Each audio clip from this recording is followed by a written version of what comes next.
Hola, hola, ¿qué tal? ¿Cómo estás? Espero que estés muy bien. Mi nombre es Caleb Sánchez y es para mí un privilegio enorme el estar compartiendo la palabra de Dios a través de estos medios, redes sociales. Las redes sociales trajeron muchos beneficios para todos, ¿no?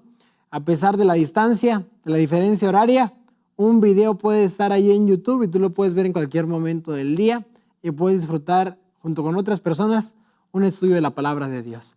Entonces, con el objetivo de poder hacer de estos estudios algo más común en nuestro día a día, de poder agilizar también el estudio de la palabra de Dios, estoy haciendo este programa. Estoy en este momento en unas instalaciones que se llaman Conectados con Dios, donde aquí se produce contenido digital, pero para la parte de Brasil. Pero los hermanos que trabajan aquí, yo también trabajo aquí ya, me dieron la oportunidad de utilizar las instalaciones para compartir contenido en español. Entonces estoy muy agradecido con ellos por este privilegio que me dieron de poder utilizar las cámaras, las luces y todo para poder hacer este contenido. El objetivo es estudiar la escuela sabática. Creo que siempre es bueno compartir conocimiento y más cuando es un conocimiento que ya tenemos agendado durante la semana. Yo conocí personas en México que les costaba mucho trabajo estudiar la escuela sabática. Estudiaban y a veces llegaban el sábado y no sabían qué decir, cómo decirlo, qué comentar, o no conocían el contexto de la historia de algún personaje. Y más ahora que la lección es sobre los profetas menores. Se ocupa mucho contexto histórico, a veces geográfico también. Yo no soy el más indicado para hablarlo, pero si en algo puedo aportar a los hermanos, para mí va a ser un gusto gigantesco el poder hacerlo. Entonces, vamos a iniciar con este proyecto test para ver cómo surge esta idea y esperemos que pueda ser de bendición para ustedes y para mí también. Vamos a iniciar entonces con una oración, pidiendo a Dios su bendición y su compañía para que este estudio pueda ser iluminado por el conocimiento de lo alto. Amoroso Padre Celestial, Señor, muchas gracias por la oportunidad que me das de estar aquí para estudiar la escuela sabática con nuestros hermanos. Tú sabes, Señor, que la tecnología nos ha unido, independientemente del país, de los horarios. Tú nos unes para estudiar tu palabra a través de estos medios. Queremos pedir que tu Santo Espíritu pueda hacer presencia aquí con nosotros, que podamos profundizar y estudiar la palabra de Dios colocada en esta lección de escuela sabática y que al momento de estudiar podamos sacar muchas enseñanzas para nuestra vida diaria. Bendícenos, Señor, y acompáñanos en el nombre de Jesús. Amén. Perfecto, queridos hermanos. Vamos a iniciar entonces. Me hubiese gustado iniciar este proyecto desde la lección número 1. Tristemente hice algunas pruebas y estuve viendo ahí las cámaras, la luz. Parece fácil, pero es complicado ajustar todo esto. Pero bueno, gracias a Dios ahora tenemos la oportunidad de estudiar a partir de la lección número 4, que se titula Atesorando la misericordia de Dios. Y vamos a iniciar leyendo el versículo introductorio. Oseas capítulo 13, versículo 9. Te destruiste a ti mismo, oh Israel, mas en mí está tu ayuda. Hermanos, yo sé que ya hemos estudiado algunos temas anteriores de la historia de Oseas, cómo es que él se casó y cómo fue su vida y cómo es que Dios utilizó la vida de él como un simbolismo para hablar sobre la historia de Israel. Pero voy a hacer un resumen rápido para que si los hermanos que me están viendo no lo tienen en mente, puedan tenerlo en mente y si ya lo tienen, puedan confirmarlo, ¿ok? Oseas fue un profeta que vivió aproximadamente en el año de 750. En esa época, Israel se encontraba dividido. La enorme nación que Dios estableció estaba dividida entre Israel del norte e Israel del sur. Pero ¿cuándo comenzó toda esta historia? La historia comenzó en el momento en que Salomón muere. Salomón muere y cuando él muere es colocado como descendencia directa a su hijo, Roboam. Y Roboam mencionó, si Salomón colocó impuestos, yo voy a colocar más impuestos para que pueda tener más dinero y pueda generar proyectos con el objetivo de crecer la nación de Israel. Cuando el pueblo comenzó a sufrir por los impuestos del hijo de Salomón, Roboam, empezaron a quejarse de que él no era el más capacitado para esa posición. Fue ahí donde Jeroboam, una persona que trabajó con Salomón, que era experto en la parte económica y en otras cosas, fue como una opción para el pueblo. Si Roboam, el hijo de Salomón, no puede liderar, Jeroboam, que ya tiene experiencia, él puede hacerlo. Entonces mucho pueblo comenzó a colocar a él como en una posición exaltada. Fue ahí donde Jeroboam fue colocado como un candidato político para ser ahora el rey de Israel. Cuando surgió esta revuelta, Israel entonces se dividió en dos grupos. Jeroboam se quedó con 10 tribus, las tribus del norte, podríamos decirlo así, y Roboam, que era el hijo de Salomón, solamente se quedó con 2, que fue Benjamín y Judá. Fue en esas circunstancias donde el pueblo se dividió y comenzó a trabajar de una manera independiente. El hijo de Salomón, Roboam, se quedó con el templo, se quedó con la capital principal que era Jerusalén, y Jeroboam tuvo que irse al norte y colocar su capital en Samaria. Pero lógicamente, Jeroboam no quería que las personas que adoraban a Dios se fueran a Jerusalén. Por consiguiente, mientras fue avanzando el tiempo, él estableció 2 becerros de oro para que los adorasen, en símbolo a la adoración de Jehová.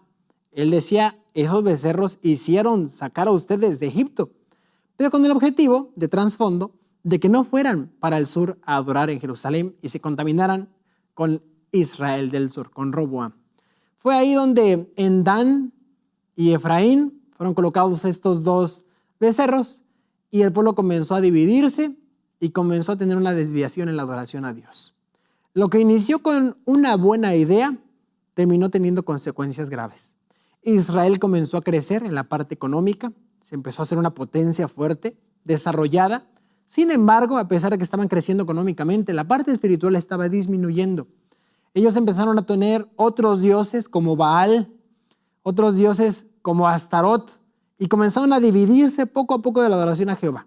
Tenían un pie dentro y un pie afuera. Y eso hizo que la contaminación en el pueblo de Israel fuera tan grave que llegase Oseas. En el 750, prácticamente 200 años después de esta división, Oseas llegó a un Israel destruido. Un Israel completamente dividido, con problemas no económicos, porque Israel estaba en uno de los mejores momentos económicos. La expansión del territorio era grande, pero la situación espiritual había disminuido por completo. El mayor momento económico de Israel, tristemente, fue la mayor decadencia espiritual del mismo Israel. No porque el dinero fuera malo, sino porque ellos habían olvidado la fuente de la bendición del dinero que había sido su Dios. En esas circunstancias fue donde Oseas aparece y comienza a amonestar y escribe este libro, el libro de Oseas. Profetas simultáneos a él fue el profeta Isaías, por ejemplo. Él estaba en la parte sur de Israel amonestando. Y fueron así, amonestaciones y amonestaciones. Y prácticamente este versículo nos manifiesta la decisión que Israel había tomado.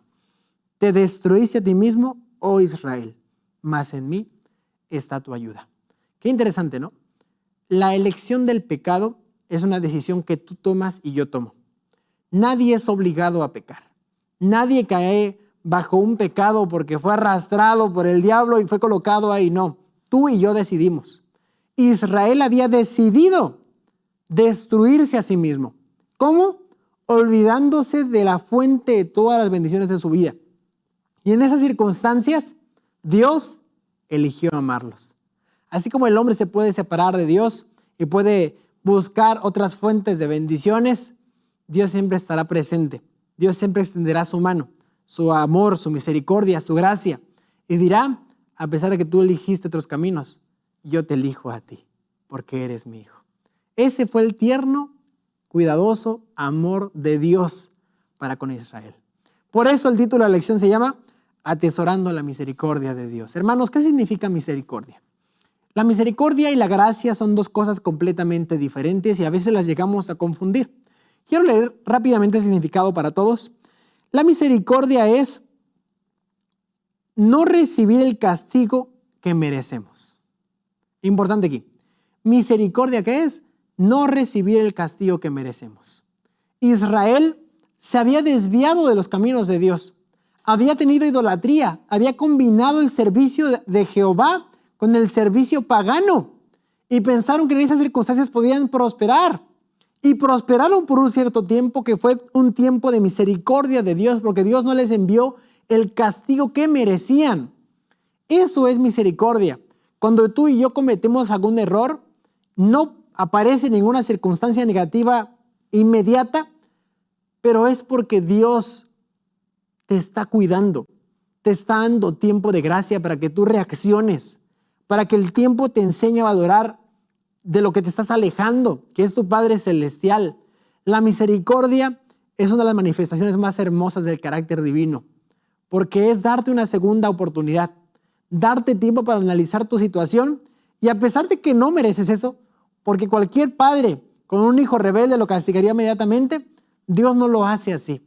Dios tiene paciencia, es misericordioso y deja que sus hijos vuelvan al camino a través de consecuencias, sí, a través de amonestaciones, sí, pero siempre con una paciencia intermedia que manifiesta su amor. Eso es misericordia. Ahora, ¿qué significa gracia? La gracia significa lo siguiente: recibir el favor que no merecemos. Eso es gracia. Yo soy amado por Dios. Yo soy querido por Dios. Yo soy un hijo de Dios, pero no porque yo lo merezca, no porque yo sea el favorito, no porque yo tenga talentos o cosas que me hacen ser más especial que otro, no. Yo soy hijo de Dios solamente porque Dios me ama así. Él me reconoce como su hijo, porque a veces yo no lo hago, a veces yo me desvío, me voy por diferentes caminos, pero el hecho de que Dios me reconozca como hijo y me dé ese título a pesar de mis errores, eso representa la gracia, aquello que Dios te entrega sin merecerlo. Entonces, la gracia y la misericordia de Dios aparecen en todo el proceso del camino del pueblo de Israel.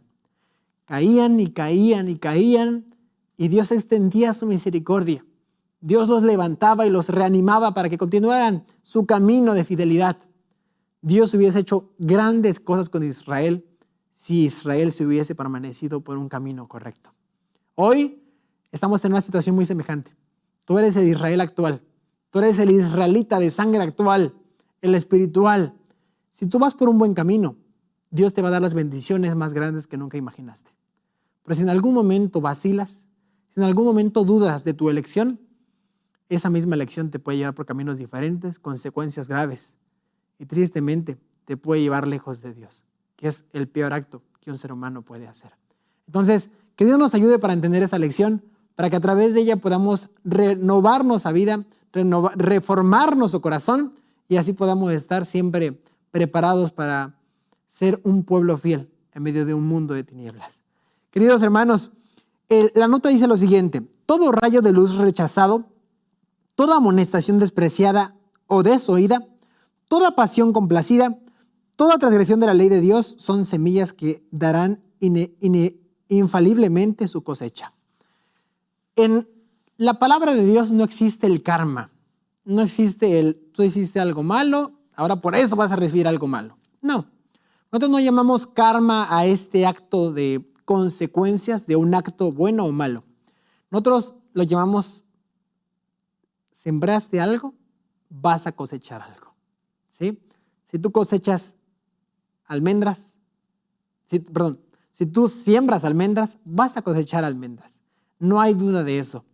La Biblia nos muestra ese camino. Cuando en los pequeños actos de la vida nosotros nos descuidamos y comenzamos a hacer cosas diferentes que no van conforme a la voluntad de Dios, esas cosas positivas que tú piensas que son insignificantes, en algún momento van a traer consecuencias buenas o consecuencias malas. Un sabio lector un día mencionó: si tú dedicas 1 hora de lectura a un libro de un conocimiento, de un área de conocimiento que tú no sabes, después de 2 años eres un experto. No porque fuiste el mejor estudiante, no, sino porque dedicaste 1 hora constante. La constancia en un acto, la repetición en un acto forma un hábito y ese hábito forma tu carácter, forma lo que eres, forma tu personalidad, forma tu conocimiento. En los actos negativos acontece exactamente lo mismo. Israel se desvió por poco, pero eso poco era suficiente para arruinar su futuro. Por eso la lección nos dice que es muy importante que conozcamos las pequeñas acciones y pensamientos diarios que nosotros hacemos todos los días, porque eso puede cambiar tu futuro por completo. El primer día, vamos al primer tópico, que es el día domingo 18 de enero, los días de retribución. Como mencioné, Israel se encontraba en rebeldía y como se encontraba en rebeldía, Dios tenía un plan para que esa rebeldía sirviera con un propósito. Si ellos estaban de rebeldes, Dios usaría una conquista para que en el medio del sufrimiento ellos se recordaran a Dios. Y Dios había preparado un imperio llamado el imperio asirio para que en algún momento conquistara a Israel del norte y les mostrara su verdadera condición. Si en los tiempos de paz no decidieron aceptar a Jesús, no decidieron aceptar a Dios, en los tiempos de conflicto iban a ser forzados a aceptarlo. Por eso dice aquí los días de retribución. Oseas estaba profetizando esos días. Oseas ya veía qué es lo que iba a acontecer en esos días. 722 antes de Cristo. Un momento triste donde Israel fue asolado, muchas personas fueron llevados cautivos. ¿Todo por qué? Por haberse separado de Dios. Oseas 9:7 dice lo siguiente: vinieron los días del castigo, vinieron los días de la retribución, e Israel lo conocerá.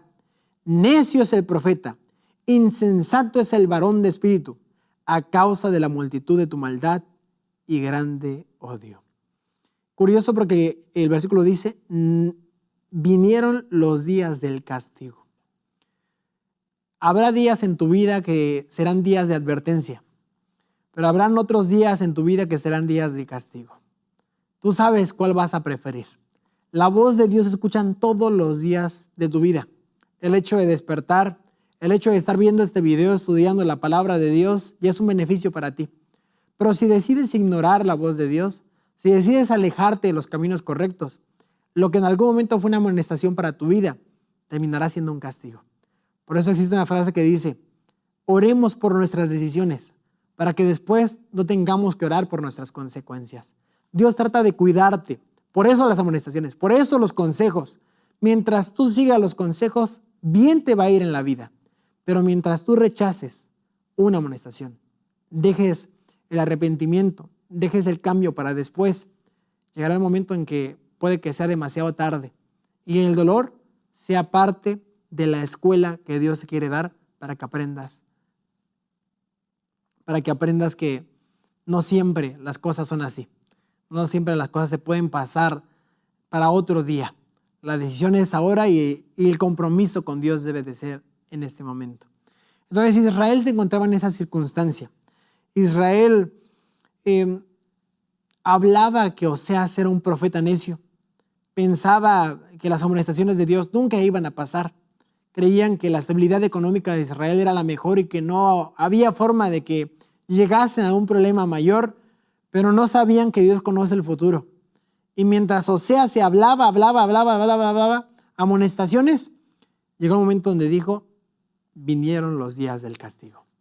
Oseas ya sabía que Israel estaba llegando a un punto donde no había vuelta atrás, donde el corazón le gusta tanto las cosas negativas, está tan acostumbrado a las cosas negativas, que ya al pensar algo positivo se le hace locura. Hasta este nivel llegó Israel y en ese nivel fue donde llegó esta amonestación. Si en los días de paz no aceptaste, ahora vendrán los días de castigo para que aprendas que no existe mejor lugar que tu Dios. Dice la nota, el ejemplo que la hermana Juay coloca referente a esta historia de Israel, acoplada más a nuestra época. Habla de dos personas. Dice, si el corazón de A no se ha consagrado a Dios, tiene capacidades y talentos por los que tendrá que rendir cuentas al Dador de todas las cosas. Su corazón no está consagrado y su vida es indigna de su profesión. Por más que haya estado vinculado con la sagrada obra de Dios durante numerosos años, ¿cuánta luz ha tenido? ¿Qué privilegios? Ha disfrutado de las más extrañas oportunidades para desarrollar un verdadero carácter cristiano. Las palabras de Cristo, cuando lloró sobre Jerusalén, son aplicables a su caso. Oh, si también tú conocieses, a lo menos en este tu día, lo que es para tu paz. Mas ahora está encubierto de tus ojos. La condena de Dios cuelga sobre tu cabeza, por cuanto no conociste el tiempo de tu visitación. Imagínense ese momento donde la hermana Juárez estaba escribiendo este mensaje. Está hablando de una persona que tenía talentos, que tenía capacidades, que tenía muchas cosas a su disposición para servir a la obra de Dios. Y dice aquí, había servido a la obra de Dios durante mucho tiempo, pero tristemente tenía un corazón lejos de Dios. Qué preocupante es esto, ¿no? Servir a Dios y al mismo tiempo no servirlo. Qué confusión. A veces, queridos hermanos, nos enfocamos mucho en el hacer, en el hacer, en el hacer, en el hacer, y nos olvidamos del ser, del vivir, de la importancia de no solamente hablar de Jesús y mencionar su nombre solamente por aire, por voz, pero no realmente tener una relación estrecha con Él. Qué curiosa vida la de esta persona, ¿no? Dice, solamente se le menciona como la persona A, lógicamente se oculta el nombre, pero una historia que tenía la oportunidad de avanzar, pero por su propia negligencia personal fue desviado por un camino diferente. Dice ahora el siguiente ejemplo, la persona B tiene el mismo tipo de carácter, aunque no es tan soberbio. Ambos aman más los placeres que a Dios. Su conducta contradice en todo una vida cristiana. Carecen de estabilidad, sobriedad y dedicación a Dios. En B, la obra de gracia también es muy superficial. Desea ser cristiano, pero no se esfuerza por mantener la victoria sobre el yo y actuar según sus convicciones de lo que es justo o erróneo.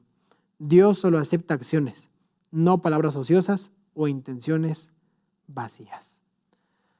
Qué triste la vida de la persona que está llena de actividades espirituales, pero tiene un corazón vacío de Jesús. Nos puede pasar mucho, ¿no? Estamos dedicados a hacer algo externo, a mostrar algo que aparentamos ser, pero detrás del telón, Dios sabe tu condición y mi condición. La historia de Judas es un reflejo vivo de eso. Judas fue un hombre que tenía el talento, el potencial de ser uno de los mejores discípulos, pero el carácter no le ayudaba. Y en la escuela de Dios, en el trabajo de Dios, cuando viene un trabajador a su viña, Dios no solamente odia el talento y lo que él puede dar, ofrecer en cuestión de potencial. Dios ve lo que el hombre no mira, que son las intenciones, que es el carácter. Y es interesante esto porque en un trabajo normal, común y corriente, siempre una persona es contratado por su capacidad, pero es despedido por su carácter. ¿Percibes eso? Siempre al principio, es que soy ingeniero, tengo esta licenciatura, hice tal posgrado, tengo maestría en tal cosa, y bienvenido a la empresa, pásale. Es una buena herramienta para el trabajo. Pero el conocimiento no representa carácter. Hay personas que están llenas de conocimiento, pero tienen un corazón vacío, que pueden hablar términos muy complicados, pero no pueden estrechar la mano con cariño de otra persona. Ese es el problema. Estos dos ejemplos que nosotros tenemos aquí en la lección eran personas que tenían talento, que tenían potencial, que tenían cosas que entregarle a Dios, pero tristemente el carácter estaba alejado de Dios. Se fijaban más en lo que yo tengo, en lo que yo sé, en lo que yo soy, y no en lo que Dios hizo por mí en mi vida. Y ese es uno de los problemas más grandes del hombre. El fijarse más en mí y no en quién me dio todo, que es Dios. Cuando colocamos nuestras energías en mí, nuestra vida va siendo destruida poco a poco. Aparentemente podemos progresar, pero hay un párrafo que dice, el pecado es un acto de suicidio. Tú estás enfocado tanto en ti, que después vendrán consecuencias por solamente tener ese foco en ti. Ese fue el error de Israel. Enfocarse tanto en lo que ellos eran y no en lo que Dios era para ellos. Y en esa desviación empezó la amonestación y las consecuencias debidas. Entonces, hermanos, los días de retribución vendrán. Y vendrán para todos. Así como Israel tuvo su problema con Asiria, nosotros estamos en una circunstancia semejante. No con un gobierno, no con un estado, pero sí con tu vida misma. No sabes si mañana puedas tener un accidente. Nadie tiene la vida comprada. Y Dios todos los días está mandando mensajes. Esto es un mensaje de Dios para ti. El mensaje de la lección para nosotros esta semana es que podamos analizar nuestro corazón. ¿Será que la religión que yo tengo también es una religión dividida? Un pie dentro de la iglesia y un pie fuera. Adoro a Dios en rituales, en ritos. Cada sábado voy a la iglesia, soy vegetariano, guardo los mandamientos, pero al mismo tiempo mi corazón odia a una persona. Este ejemplo que nosotros tenemos de Israel es un claro ejemplo de nuestra actualidad. Y es un mensaje de amonestación y de amor para que tú y yo podamos despertar de nuestra condición. Y al momento de despertar, así como Dios tenía grandes planes con Israel, créeme que también Dios puede actuar en tu vida de una manera que no puedes imaginarlo. Esos son los planes que Dios realmente desea para nosotros. Ahora,